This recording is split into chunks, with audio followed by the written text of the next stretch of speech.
Are going to start exponents and power. ये बहुत important topic होने वाला है, इसका यूज़ मैथमेटिक्स में आगे भी कई जगह होता है। और एक्सपोनेंट्स के बारे में हम सिंपल ये समझ सकते हैं कि अगर हमारे पास कोई नंबर है 2 + 2 + 2, ये 3 टाइम्स कोई नंबर ऐड हो रहा है तो हम इसको लिख सकते हैं 2 × 3। लेकिन अगर वही कोई नंबर 2 × अगर यहाँ पे हमारा क्या हो जाए 2 × 2 × 2, तो इसको कैसे रिप्रेजेंट करेंगे? ऑब्वियसली इसको हम 2 टू द पावर 3, तो 2 टू द पावर 3 रिप्रेजेंट करेंगे। तो ये एक बहुत बेसिक सा एग्जांपल है किसी भी एक्सपोनेंट वाले नंबर का, एक्सपोनेंट नंबर का। तो अब समझेंगे हम लोग कि एक्सपोनेंट्स के रूल क्या हैं, कैसे सॉल्व करते हैं, जैसे मैथमेटिक्स के भी रूल होते हैं, है ना।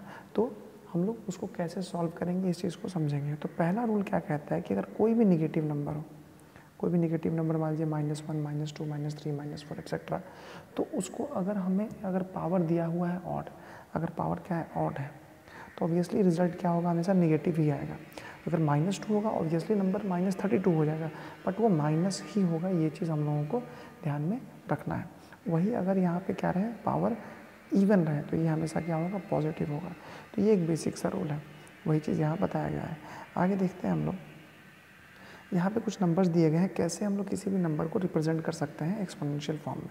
जैसे यहाँ देखिए हम लोग, तो यहाँ नंबर दिया हुआ है 10,000, तो 10,000 का एक्सपेंडेड फॉर्म क्या होगा? 10,000 का एक्सपेंडेड फॉर्म ऑब्वियसली हम ये देख सकते हैं 10 × 10 × 10 × 10, 10 4 टाइम्स मल्टीप्लाई होगा खुद से ही। एक्सपोनेंशियल फॉर्म हो गया 10 टू द पावर 4, और इसका बेस हो गया 10, एक्सपोनेंट हो गया 4। उसी तरह से चाहे कोई भी नंबर, चाहे वो फ्रैक्शन में नंबर हो, चाहे हम देख सकते हैं निगेटिव नंबर हो, पॉजिटिव नंबर हो, उसको हम रिप्रेजेंट कर सकते हैं। हाँ, एक बहुत अच्छी बात यह है कि अगर मान लीजिए कोई भी नंबर है, एक मिनट, हाँ यहाँ देखते हैं, जैसे हमने यहाँ सीखा था कि कोई निगेटिव नंबर पावर है उसका इवन है तो हमारा रिजल्ट क्या आता है, पॉजिटिव बनाता है। उसी तरह से यहाँ पे देखेंगे हम लोग, अगर हमारे पास कोई निगेटिव नंबर था, -2, इसका पावर 6 क्या आएगा, +64 आएगा। और अगर हम देखें +2 पावर 6 होता तब भी क्या आता है, +64 ही आता।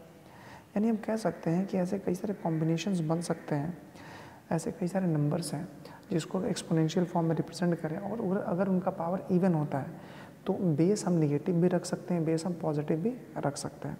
लेकिन 32 के केस में हम लोग नहीं रख सकते हैं। 32 अगर पॉजिटिव है तो +2 का ही पावर 5 होगा, 32 अगर निगेटिव है तो -2 का ही पावर 5 होगा। आगे देखते हैं, आगे कुछ और भी एग्जांपल, जैसे expand the following expression, expand करना है मतलब इसको 5 × 5 वैसे हम लोग लिख सकते हैं।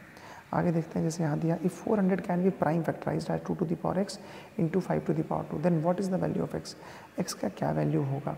अब यहाँ पे हम समझ सकते हैं कि 400 को किसके फॉर्म में रिप्रेजेंट कर रहे हैं, बेस 2 और बेस 5 के फॉर्म में रिप्रेजेंट कर रहे हैं। तो सबसे आसान तरीका है इसका क्या करना होगा, हमें प्राइम फैक्टराइजेशन निकालना हो। प्राइम फैक्टराइजेशन जैसे ही निकालेंगे तो हमें पता चल जाएगा 2 कितनी बार यहाँ पे रिप्रेजेंट कर रहा है, 2 कितनी बार यहाँ आ रहा है। तो 2 आ रहा है 4 टाइम्स और 5 तो है 2 टाइम्स, यानी लिख सकते हैं कि 2 का पावर x का मतलब क्या होगा, x का वैल्यू वहाँ क्या है, 4 है।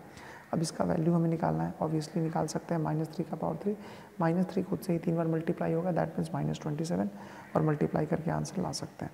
अब यहाँ दूसरा क्वेश्चन है कि कैसे हम 3960 को लिख सकते हैं product of power of its prime number के फॉर्म में, यानी कि इसका प्राइम फैक्टराइजेशन निकालेंगे। तो कह रहा है प्राइम फैक्टर्स के रूप में लिखिए, तो प्राइम फैक्टराइजेशन निकालेंगे और लिख देंगे, आंसर आ जाएगा हम लोग। फिर है 500 को हमको एक्सप्रेस करना है बेस 2 लेते हुए और एक्सपोनेंट में दिखाना है। तो बेस 2 अगर लेना है तो 500, ये बड़ा ही इंपॉर्टेंट क्वेश्चन है, ये बहुत इंपॉर्टेंट क्वेश्चन है, इसलिए ध्यान दीजिएगा। यहाँ सिर्फ और सिर्फ बेस 2 का ही यूज़ करना है, और हमको पता है कि 500 कोई परफेक्ट स्क्वायर तो है नहीं या परफेक्ट क्यूब तो है नहीं, तो इसको हमको क्या लिखना होगा, सम के फॉर्म में लिखना होगा। तो 500 को हमने क्या लिखा, 256 लिखा, फिर 128, 64, ये लिखा कैसे जा रहा है, एक हम लोग स्टैंडर्ड नंबर लिए 256, फिर उसका हाफ करते गए और यहाँ 4 तक आए, और हम लोग आगे देख सकते हैं कि सब क्या है 2 के ही पावर में है, और ये हमारा आंसर हो जाता है। ईजिली हम यहाँ पे इसको रिप्रेजेंट कर पाते हैं। अगर हमारे पास कोई कंपेयर करना हो, अगर ऑर्डर करना हो नंबर को, मान लीजिए कई सारे नंबर दिए हुए हैं, कहा जा रहा है उसको स्मॉलेस्ट और हाईएस्ट के रूप में, असेंडिंग और डिसेंडिंग के रूप में बताइए, स्मॉलेस्ट और हाईएस्ट नंबर, ग्रेटेस्ट नंबर बताइए, तो वो कैसे बताएंगे। तो वो बताने का भी तरीका क्या है हमारा, यहाँ पे हमारे लिए काम क्या आता है, प्राइम फैक्टराइजेशन मेथड से इसको हम निकाल सकते हैं। यानी करना क्या होगा, या तो हमें पावर को सेम करना होगा, यानी कि हमें पावर को सेम करना, या तो हमें ऐसा नंबर लिखा होना चाहिए 2 का पावर 3, 3 का पावर 3, 4 का पावर 3।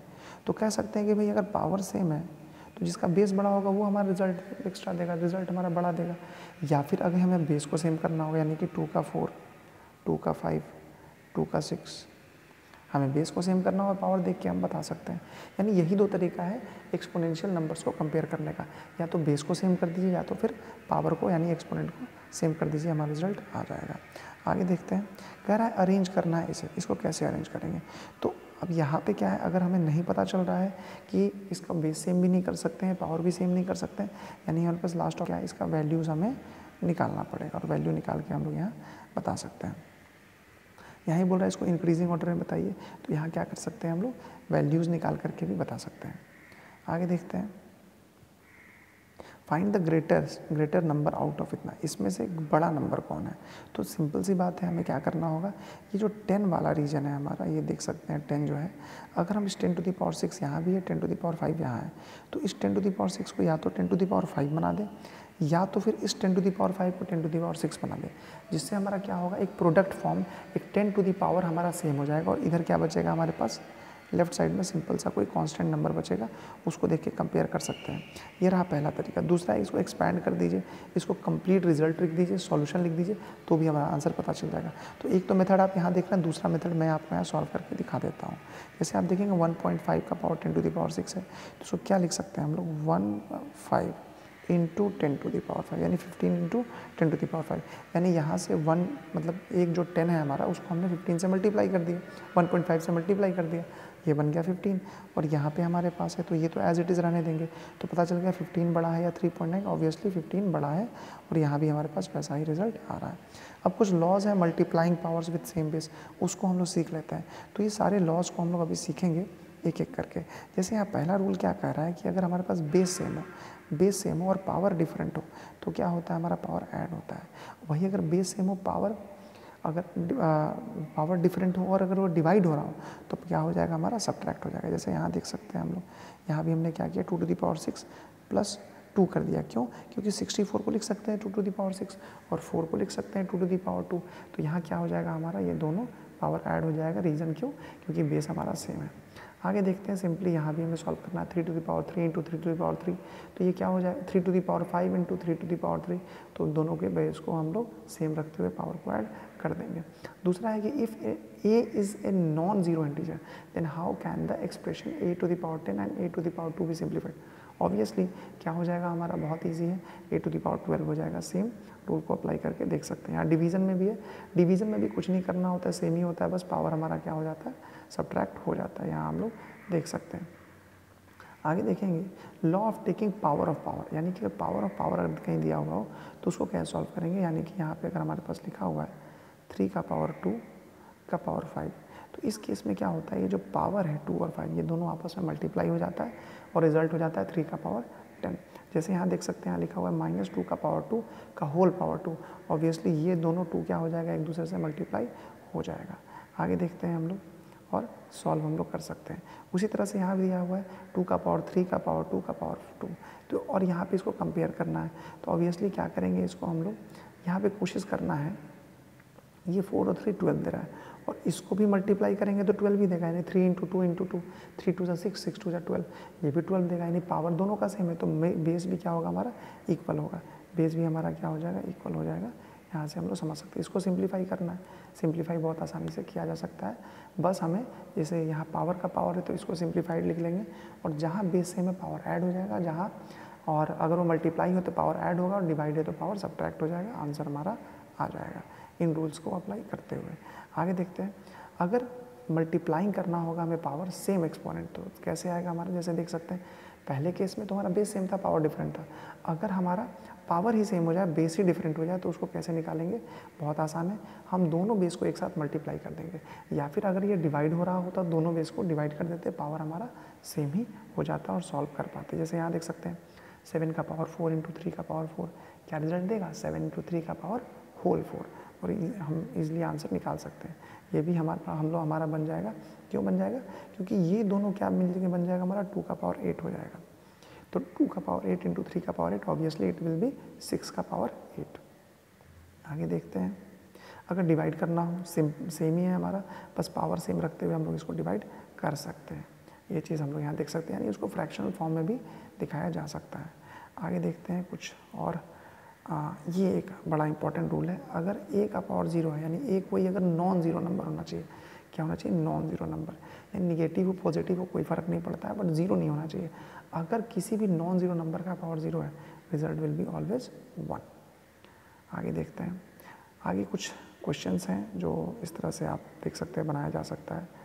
जैसे ये है, इसको सिंप्लीफाई करना है। सिंप्लीफाई हम लोग कर सकते हैं, सबसे बेस्ट तरीका होगा सॉल्व करने का, जो भी नंबर है हमारा उसको हमें पावर के फॉर्म में रिप्रेजेंट करना है अलग अलग। जैसे 24 है तो 24 को ही पावर के फॉर्म में रिप्रेजेंट कर देंगे, 2 और 3 के में ब्रेक हो जाएगा और देखेंगे जहाँ कौन सा कैंसिल हो सकता है, किसका पावर ऐड होगा, किसका पावर सब्ट्रैक्ट होगा, आंसर आ जाएगा। अब है स्टैंडर्ड फॉर्म, यानी कोई भी अगर हमारा नंबर हो उसका स्टैंडर्ड फॉर्म में कैसे दिखाते हैं या एक्सपैंडेड फॉर्म में कैसे दिखाते हैं। तो एक्सपैंडेड फॉर्म तो आप यहाँ देख ही सकते हैं कैसे लिखा जा सकता है। ये होता है एक्सपैंडेड फॉर्म। जैसे 6504 था तो 6000 + 500 + 4, हमें पता कि 1 क्या आता है, किसी भी नंबर का पावर 0 1 होता है, तो 10 का पावर 0 1 लिख दिए, जहाँ 100 था वहाँ 10² लिख दिए। ऐसे हम लोग सॉल्व कर सकते हैं। वहीं अगर हमारे पास एक्सपैंडेड फॉर्म दिया हुआ है और इसको क्या लिखना है, सिंप्लीफाइड में लिखना है हमें, तो हम लोग इसको इस तरह से सॉल्व करके भी आंसर बता सकते हैं। आगे देखते हैं, कोई अगर बहुत बड़ा नंबर हो उसको स्टैंडर्ड फॉर्म में दिखाना हो तो कैसे दिखाएंगे। तो जैसे यहाँ देखते हैं इतना बड़ा नंबर है, इसको दिखाना हो तो कैसे दिखा सकते हैं हम लोग।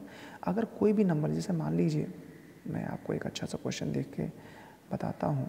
जैसे यहाँ पे लिखा हुआ है 2943, इसको स्टैंडर्ड में दिखाना है। तो स्टैंडर्ड में दिखाने का सबसे बेसिक रूल ये है कि कोई भी नंबर हो तो उसमें हमें एक होल पार्ट रखना है, बाकी डेसिमल पार्ट हम कितने भी रख सकते हैं। तो जैसे यहाँ देख सकते हैं हम लोग 2943 हमारा नंबर है, ऑब्वियसली इसको क्या लिख सकते हैं 2.943। क्यों?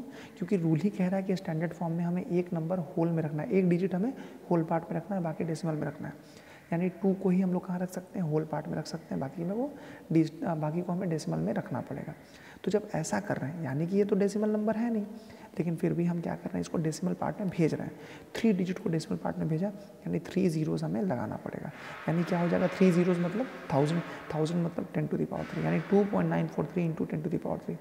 सिमिलरली यहाँ सॉल्व हुआ है, चूँकि 4 नंबर्स को 4 डिजिट्स को हम कहाँ भेज रहे हैं, डेसिमल पार्ट में भेज रहे हैं, तो 40 यानी 10,000 से मल्टीप्लाई करना पड़ेगा। इसी तरह हम लोग वाइस वर्सा भी कर सकते हैं और हमारा आंसर आ जाएगा। जैसे ये भी क्वेश्चन है, इसे भी हम लोग बना सकते हैं और दिखा सकते हैं कैसे ये हमारा स्टैंडर्ड फॉर्म में आएगा। आगे देखते हैं, first write the exponent of 10 as a number and then multiply it with the decimal part. वही चीज़ है, अगर हमारे पास कोई दिया हुआ है स्टैंडर्ड फॉर्म में तो इसको सिंपल फॉर्म में भी लिखा जा सकता है। जैसे ये क्वेश्चन है, स्टैंडर्ड फॉर्म ऑफ इतना, write the number in normal form. Obviously 10 to the power जितना 6 दिया हुआ है, यानी कि हमें 6 ज़ीरो लगा करके 2 डेसिमल प्लेस है तो 2 ज़ीरो लास्ट का हम कैंसिल कर देंगे, आंसर हमारा आ जाएगा। तो आई होप ये आपको समझ आया होगा। सारे क्वेश्चन ऐसे ही बनेंगे। मिलेंगे अगले क्लास में। Good bye.